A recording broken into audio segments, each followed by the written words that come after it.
Dando início à leitura do livro Volta Bocage, psicografado por Francisco Cândido Xavier em 1947.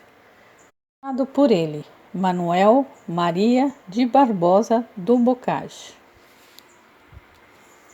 Apreciação. Fora ousadia de qualquer um apresentar Bocage, o estro maravilhoso do grande poeta português, que nasceu em 15 de setembro de 1765 e desencarnou a 21 de dezembro de 1805. Tinha então 40 anos de idade. É desses clarões que fulguram rubros acima de todo horizonte, para que toda a gente os veja e admire. Irrequieto ou submisso, piedoso ou sarcástico, simples ou grandíloquo, inconsequente ou sentencioso. Era o mesmo Bocage.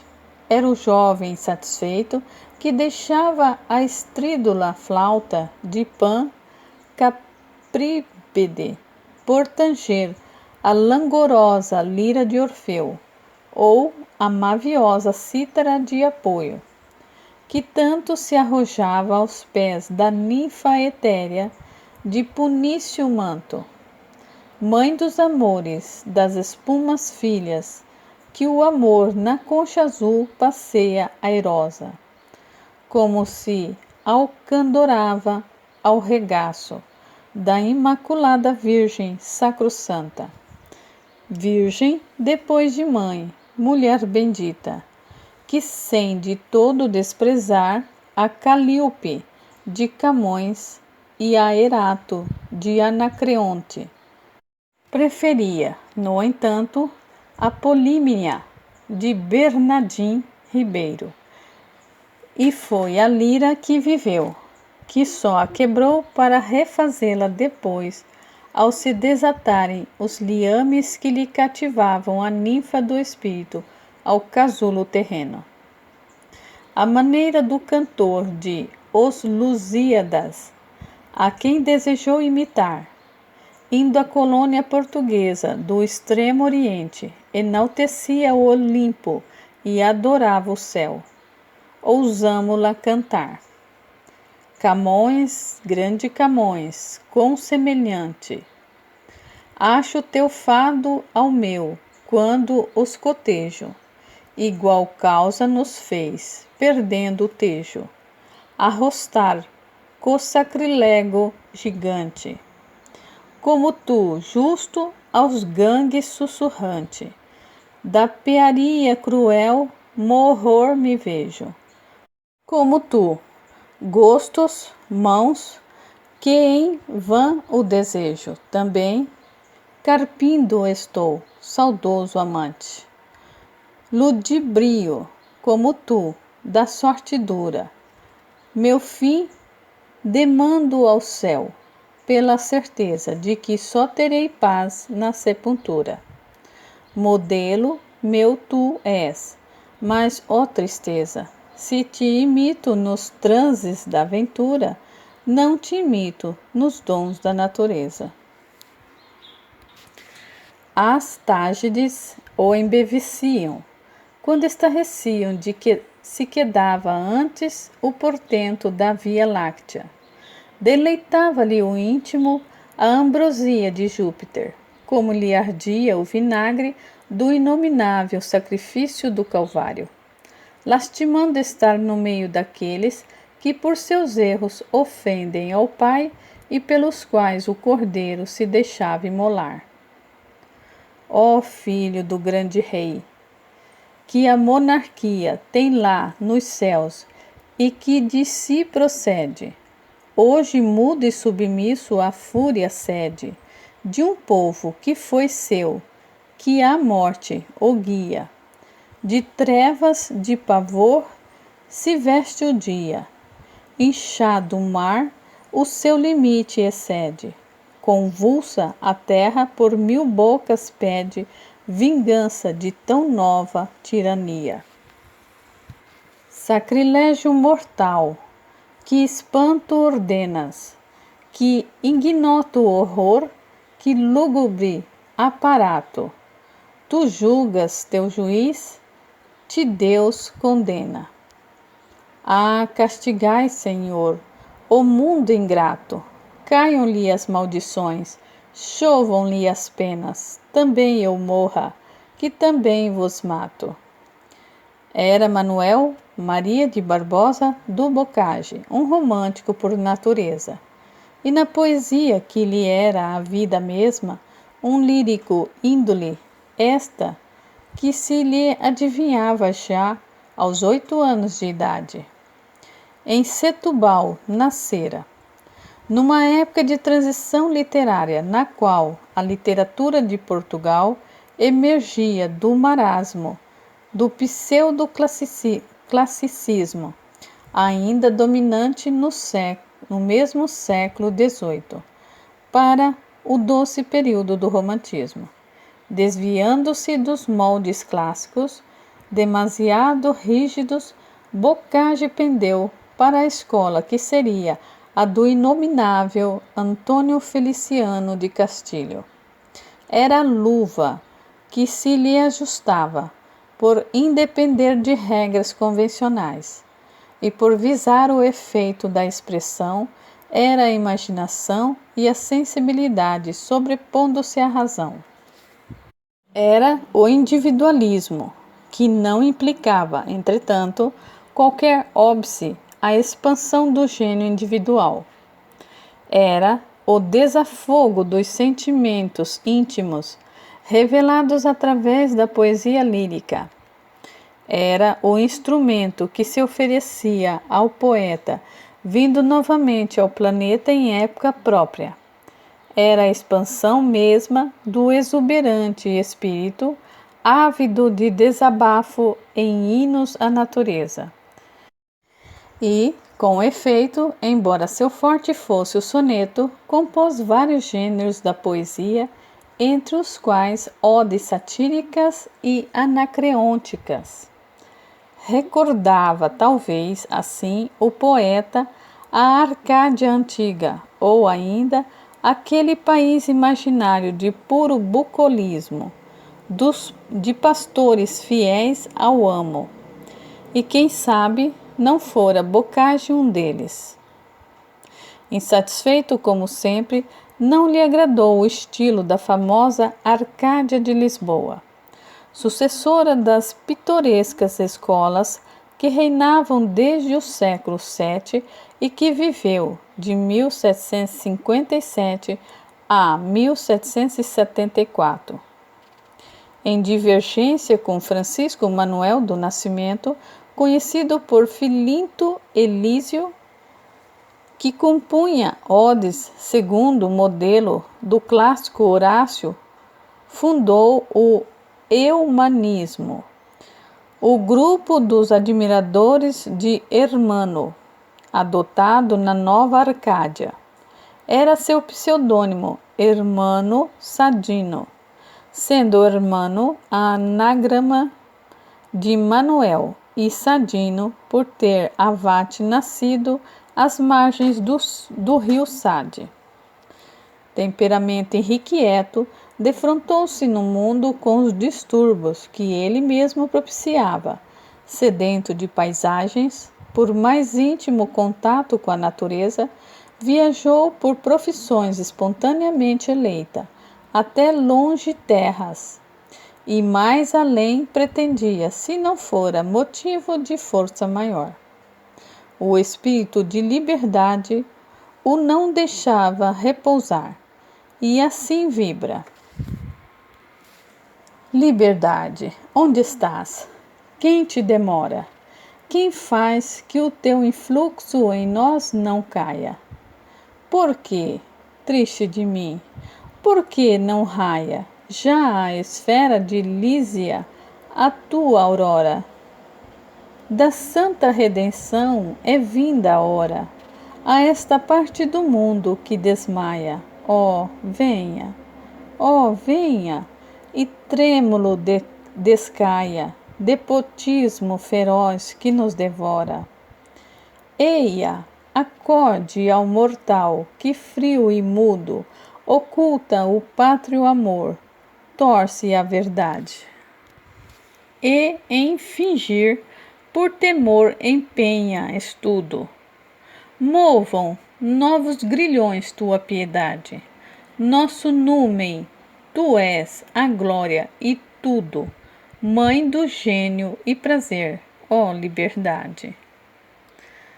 A deplorável mentalidade da época mereceu diversas vezes o candente reprovação por parte do genial satírico e bocagem. Chibava, de rijo, sem peias nem rebuços, na súcia dos tafuis. Aumentava destarte sua própria angústia, que lhe nasceu desde que ficara órfão de mãe aos 10 anos de idade. Essa índole buliçosa lhe custou amargos dias, sobretudo naquele período de vero despotismo, assim governamental como religioso, perseguido em consequência de linguagem desenvolta. Entregaram-no as autoridades civis ao santo ofício, a pretexto de ofensas à fé. Preferível lhe foi, por sem dúvida, o enclausuramento nos cárceres daquele tribunal, donde foi removido para um mosteiro e depois para o hospício de Nossa Senhora das Necessidades. As autoridades eclesiásticas o trataram, porém, com brandura e com a consideração que lhe merecia o talento do ilustre prisioneiro. Não quero crer que aos maus versos de bocagem, isso é, aqueles em que estrugia a vil matéria lânguida, em rasgos de sangue moço, fossem a revelação de caráter inferior. Todas as paixões com as quais se lhe procure denegrir a memória são frutos da mesma árvore, são contingências deste misto de luz e de trevas, deste milagre, divino privilégio. De sol e caligem coexistem em tão minúsculo âmbito do cárcere carnal, e que se chama criatura humana. Tudo ao contrário revelava no poeta ascensão, tudo lhe estuava de vida intensa. Poderíamos dizer, por paradoxo, que o matara não a míngua de energias, mas o excesso de vida, que cerrar os olhos a pletora de luz, que a força de atropelar o trabalho de Cloto e de Láquesis decidiria Atropos escindir-lhe numa vez o fio mal tecido. Cite-me ainda sua adesão, uns 2 anos antes de partir para o refulgente Empírio, ao chamado Grupo dos Filósofos, que com o grupo dos fidalgos e o grupo dos brejeiros formava espécie de academia no convento de São Vicente. Por que a sua preferência pelo grupo dos filósofos? Por lhe parecer mais sincero nos propósitos. Ao segundo mencionado pertenciam nobres enfatuados e vazios, com os quais a elevação de espírito do poeta absolutamente não se poderia coadunar. Ao terceiro, muito menos, pudera dar apoio, pois nesse imperavam deidades muito diversas das musas. Eis o bocagem, a quem os das gorgonas, das fúrias negro-bando, pretende lançar a pecha de ser odioso, além de desgraçado. Mas diz o forte bardo: não me consterna o ver-me trespassado com 1000 golpes cruéis de desventura, porque bem sei que a frágil criatura raramente é feliz no mundo errado. Essa desventura não se resume só na sua existência farta de tribulações. Deve entender-se também como o infame golpe dos buídos punhais, que brandem não os 3 algozes de Inês de Castro, senão a sussurrante, a vil maledicência, a inveja pestilenta, que sobre o néctar que a aventura, por mãos de neve, oferecer ao poeta, cuspiu e ainda gospe, lívidas gotas de infernal peçonha. Eis porque lhe sai da alma essa vibrante queixa. O rumor que me ultraja é fraudulento. Senhor, meu coração não jaz corrupto. Corrupto não está meu pensamento. Que sejam de hermano verdadeiros os estouvamentos de que lhe havemos notícia. Não seriam esses desvios um derivativo patente, como que espezinhamento de matéria, contra a qual o ardente espírito se rebelava? Esgota a amarga taça de mocidade, e com esta a si mesmo. Reconhece, porém, a inutilidade dessa luta feroz entre espírito e matéria, pelas armas desta. Fica, e não só em extrema hora, que os meios de vitória do homem não são os materiais, senão os espirituais, e lança aos ventos estes gemidos de remorso. Sim, erros cometi, mas erros choro, não com pranto sagaz que a vista ilude, da abjeta hipocrisia ardis ignoro. Vemo-lo lançar aos ombros do homem a responsabilidade integral dos seus atos e o traçado do seu destino. Vós, crédulos mortais, alucinados de sonhos, de quimeras de aparências, colheis por uso erradas consequências dos acontecimentos desastrados. Se a perdição correis precipitados, por cegas, por fogosas impaciências, indo e cair, gritais que são violências de inexoráveis céus de negro fado.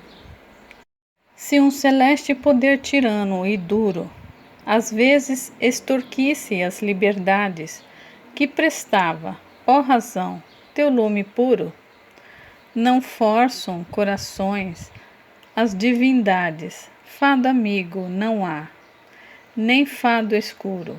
Fados são as prisões, são as vontades. E ainda afirma: Deus adoro, a eternidade temo, conheço que há vontade e não destino.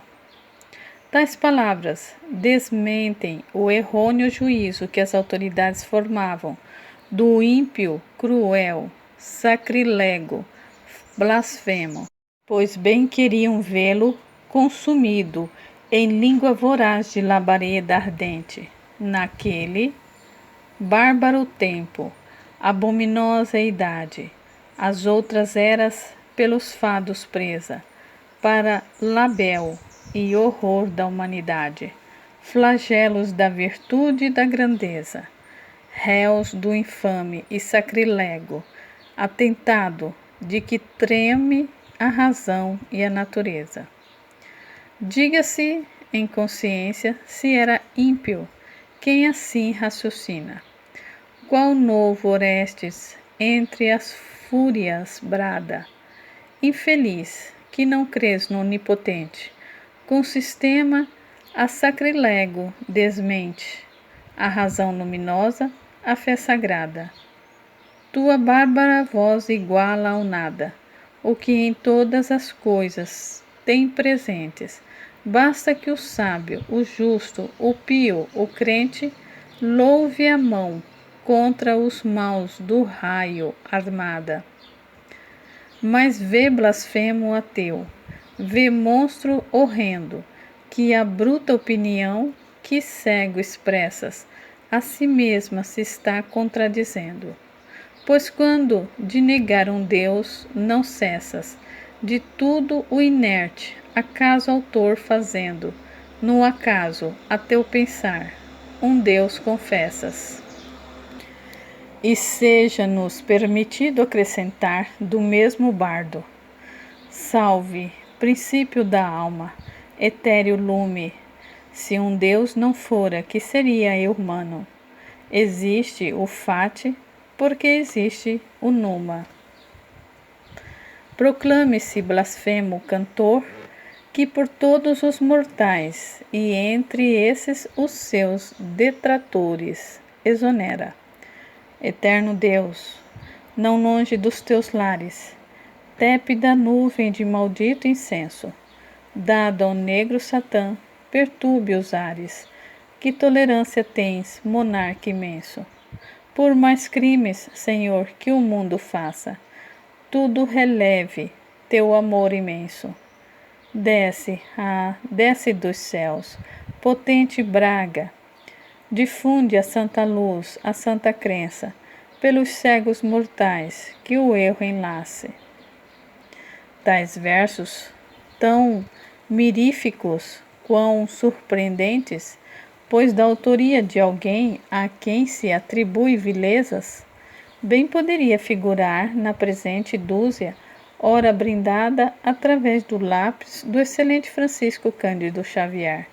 Entretanto, forjou-os o espírito ainda enclausurado. Contra os sacrilegos que o perseguiam por sectarismo, cabe anátema por desfigurarem a imagem sagrada.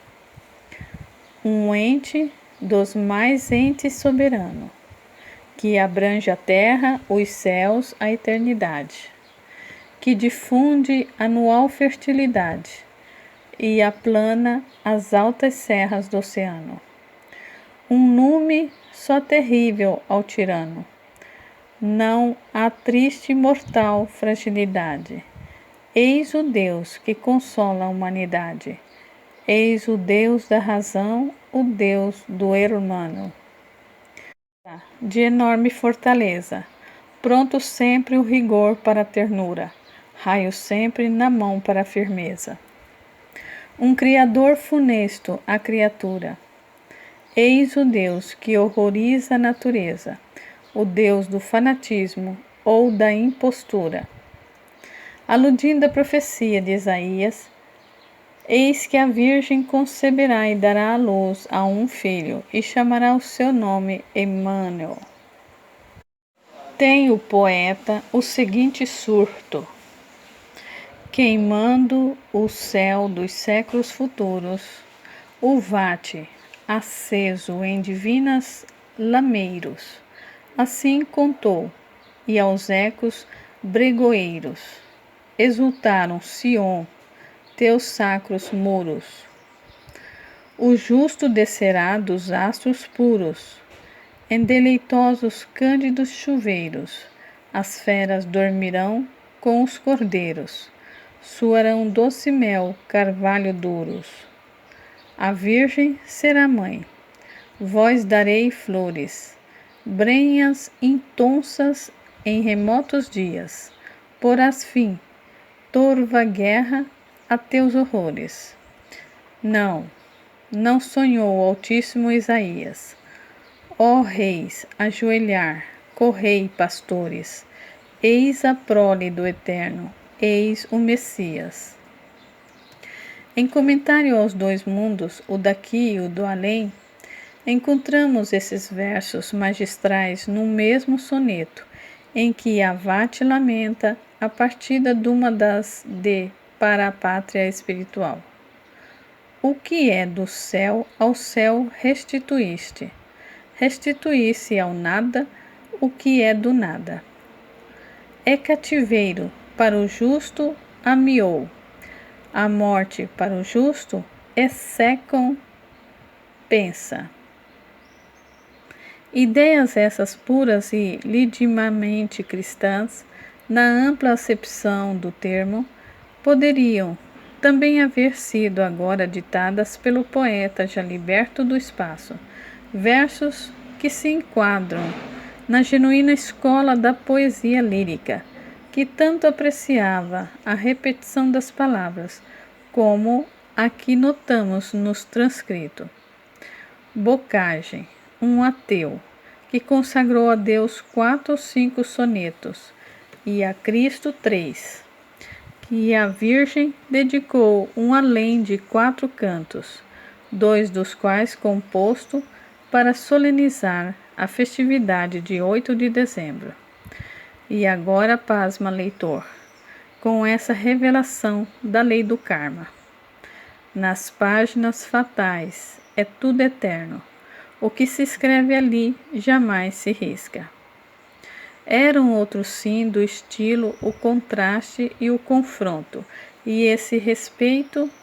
Os sonetos, pela primeira vez, hoje divulgados, são também exemplos vivos.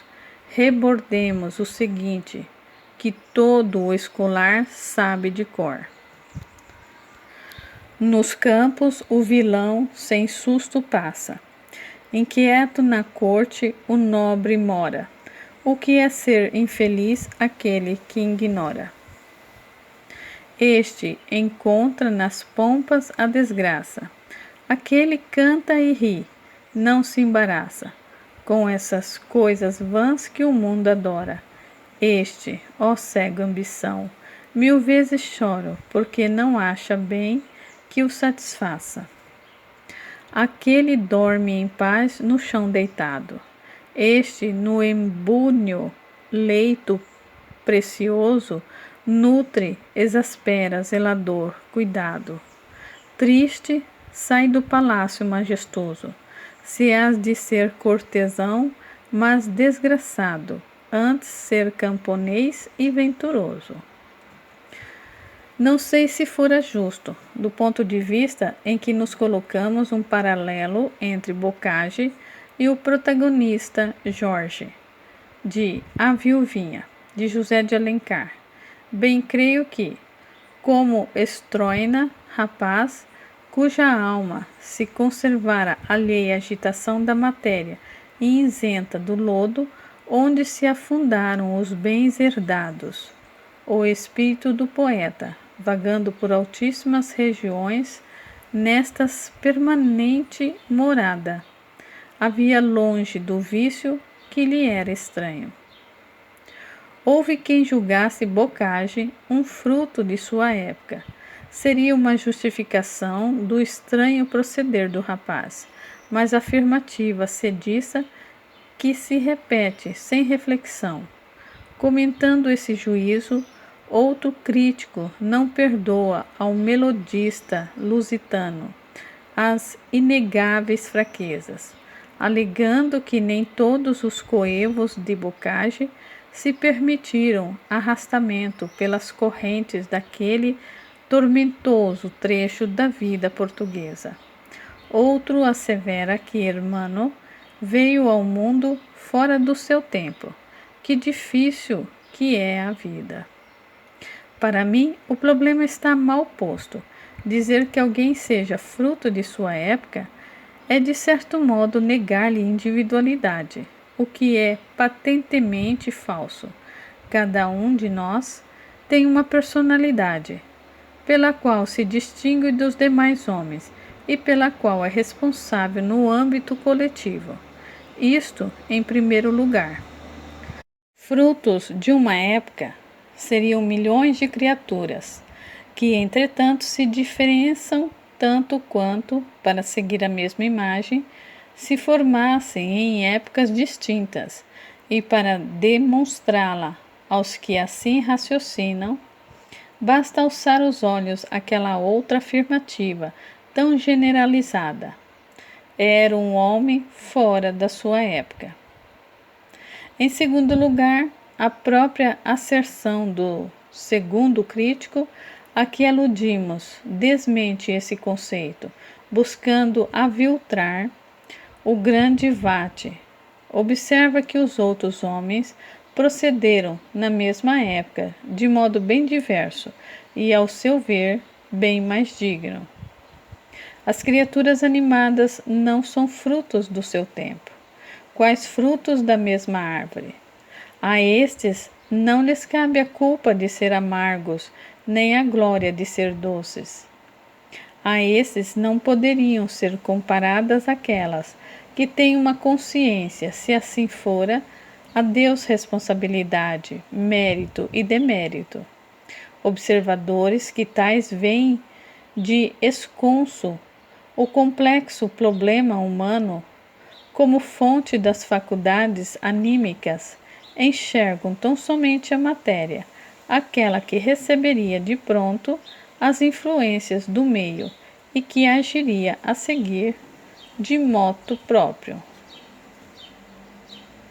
Não se pode, por evidente, negar a influência do meio sobre o indivíduo, como não se pode deixar de reconhecer a do corpo físico sobre o espírito.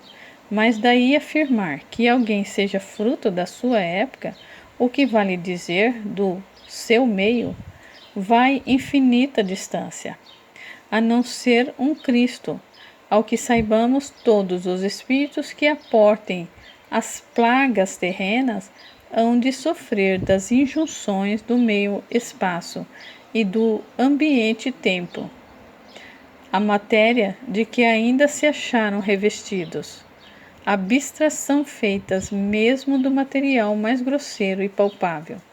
Há de se ter sombra, de receber sombra, de projetar sombra, até que fuja a essa condição alçando a radiosidade do mestre, que em torno de si, por maravilha, só despede luz e em cujo diáfano corpo não encontram guarida as sombras dos mortais. O problema, dissemos, está no mal posto. Desejam os que menos do que os espiritualistas atingimos afirmar uma verdade maior do que supõem. É fato que, por inferiores que somos, uns mais abaixo, outros mais acima, tem a época em que reiniciamos o ciclo da vida, influência maior ou menor sobre o nosso espírito. Os menos evoluídos serão necessariamente os mais tocados pelo meio, o qual tem por natureza mais de material do que de espiritual. Os golpes lhes ferem a pele de mais rijo e a reação lhe é proporcionalmente mais intensa. Tendo material menos delicado, sente-se atingidos com extrema violência por oferecer tanto maior resistência. Lembra-nos aqui a fábula do carvalho e do caniço. E ainda aqui nos vêm à mente as palavras sempre judiciosas do mestre sobre a não resistência aos maus.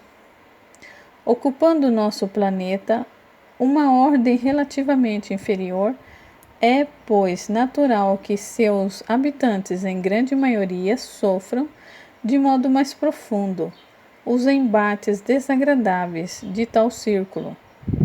Os próprios espíritos elevados que se dignam baixar entre nós, sejam os que encarnam, sejam os que fortuitamente nos procuram para dar conselhos, ou que a nós se afeiçoam para guiar-nos, padecem da pestilência em que nos debatemos. É-lhes enorme sacrifício o contato conosco, da mesma sorte que verdadeira caridade é a preciosa abnegação de médicos e enfermeiros em colônia de leprosos. Nunca seremos demasiado gratos a uns e a outros desses missionários. O que não veem os materialistas, nem mesmo os que não admitem o princípio da reencarnação, é que o Espiritismo encarna em época própria, para nela encontrar as condições que deve preencher para o seu progresso e para o avanço da coletividade, restrita ou planetária, a que é destinado. É inconsequente o espiritualista que, admitindo a alma, pretende seja esta criada no momento em que deva receber um corpo material, responsabilizando-a a seguir por atos que a condenarão por todo o sempre, ou que lhe trarão louros de vitória a ser usufruídos em algum hipotético nirvana. Se, pois, descemos em determinada época e em lugar fixado, então é aí que devemos cumprir um destino, de acordo com o plano dos nossos maiores, que opinam ser a nossa tarefa útil, não só a nós mesmos, como a todos com quem passemos a conviver. Não seremos, assim, é claro, frutos da época, mas deparamos com uma época em que possamos desenvolver as capacidades adquiridas e receber outras, utilizando umas e outras na medida de nossas posses e consoante a nossa vontade. Essa liberdade de ação é um dos mais fulgurantes traços do plano do autismo, e por ela ninguém é forçado a seguir este ou aquele rumo, principalmente na esfera moral. No campo científico, é compreensível que os estudiosos estejam ligados às teorias dominantes. Ainda assim, os de mais visão lançam novas concepções, combatidas muitas vezes pelos rotineiros. Sobre questões filosóficas, semelhantes considerações se podem expender. Mas é força convir, o mesmo não se dará na esfera moral. Insta a distinguir entre a ciência da matéria, a filosofia e, dentro desta, em particular, a moral. Ao homem impoluto não lhe enudoam a roupa branca, os salpicos da vassa mundana. A ciência adquire-se como a filosofia se aceita. A moral, porém, é parte essencial do espírito, e este só se inclinará para o mal por virtude de sua própria imperfeição. Isto é, seus atos são filhos do próprio mal que nele reside. Não são filhos do seu tempo, senão desses outros Saturnos que demora na alma e que se chama o homem velho. Bocage, como todas as criaturas humanas, viveu na sua época própria. Deixou-lhe traços indeléveis de uma pena sem general. Formou estilo, imprimiu personalidade a um tempo em que a literatura atravessava fase indecisa. Suas ideias trouxe-as ele consigo, para firmá-las no ambiente que devera, naquela hora, receber mais largos horizontes. Moldou o que era informe e pôs-lhe rutilante sinete, que jamais se extinguirá, nem mesmo perderá de brilho. Hoje, na ilustre escola do espaço, banhado na alvinitente luz de tão sábia companhia, pôde eleger o rumo que lhe convinha e tirar do embate dos sentimentos que o dominavam, bons e maus, aqueles que realmente o impeliam para o alto nas asas do seu Pégasus. Instruiu-se e hoje nos ensina, e por não perder a fibra, concede-nos a admoestação inspirada, agora pela divina musa da redenção. Vejamos, porém, leitor, o reverso da medalha no tocante à apreciação do gênio que estupramos. Não somente crespa de serpes, hórrida maldade, investe contra o grandioso vate, que ostentando rico diadema de radioso esmalte, colheu no Olimpo o antídoto da morte. Ainda naquela época procelosa, em que se debatia o pensamento nas garras, já bem aparadas, de uma congregação de abutres, é-nos grato ler o relatório do censor João Guilherme Cristiano Miller, membro do desembargo do Paço e deputado da mesa da Comissão Geral sobre o Exame e Censura dos Livros. No manuscrito que Vossa Majestade me mandou ver pela portaria retro, apresenta o seu prendado autor novas produções do seu raro talento que lhe assegurará um lugar distinto entre os vates insignes lusitanos, aos quais ainda a posteridade fará justiça. Poesia, temas que penetram o coração e onde de vez em quando luzem vislumbre de esclarecida filosofia, cativando a participação dos espíritos mais meditativos do que sentimentais.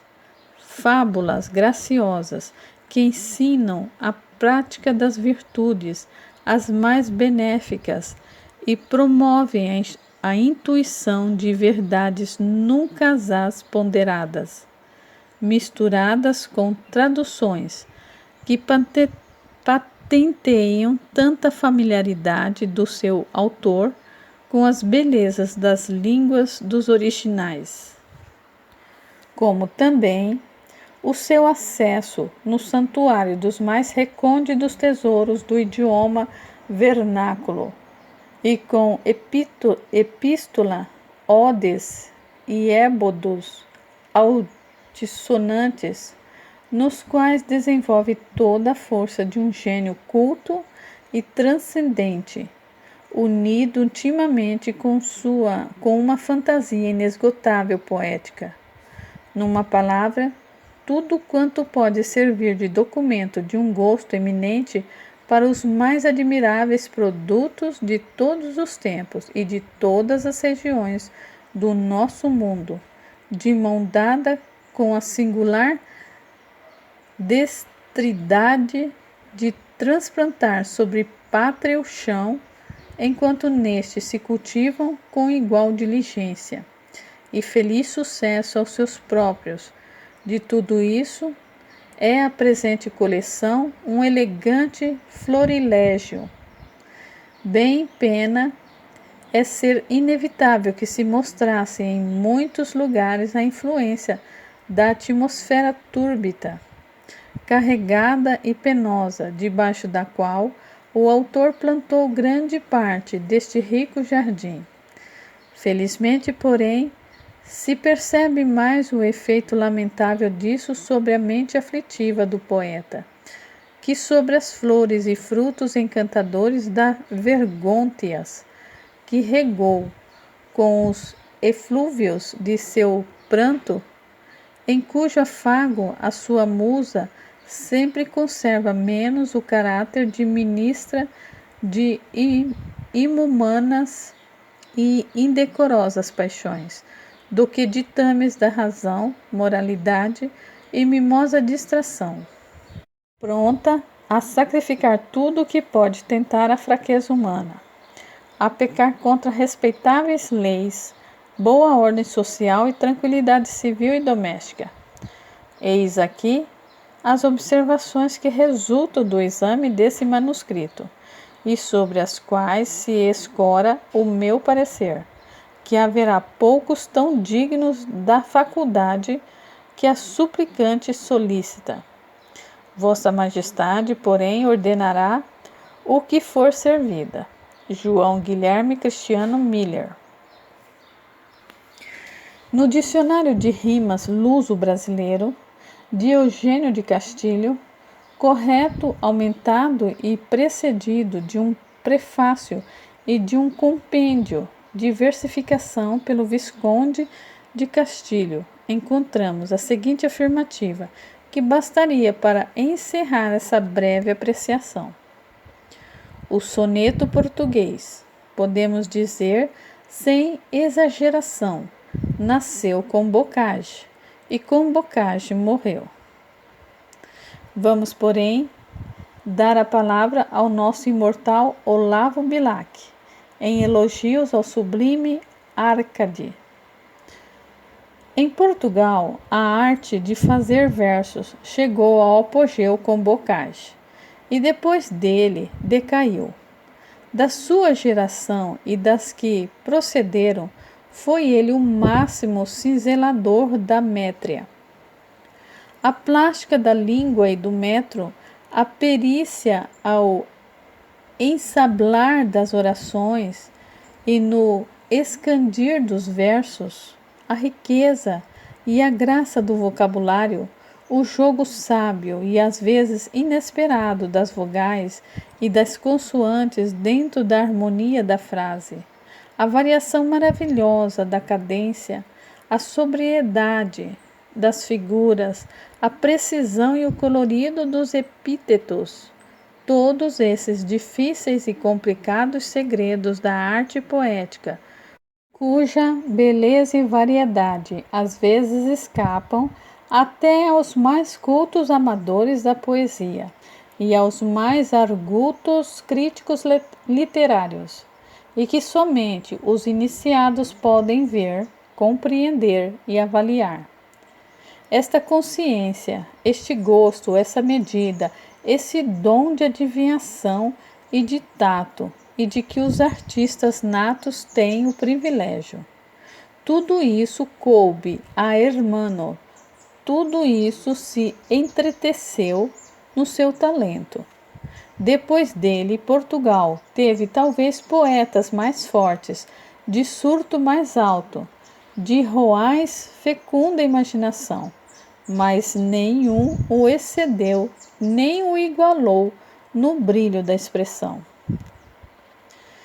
Melhor o louve o mesmo príncipe da poesia brasileira, não em linhas corridas, como acima, senão em belíssimo soneto, homenagem digna de um poeta a outro poeta.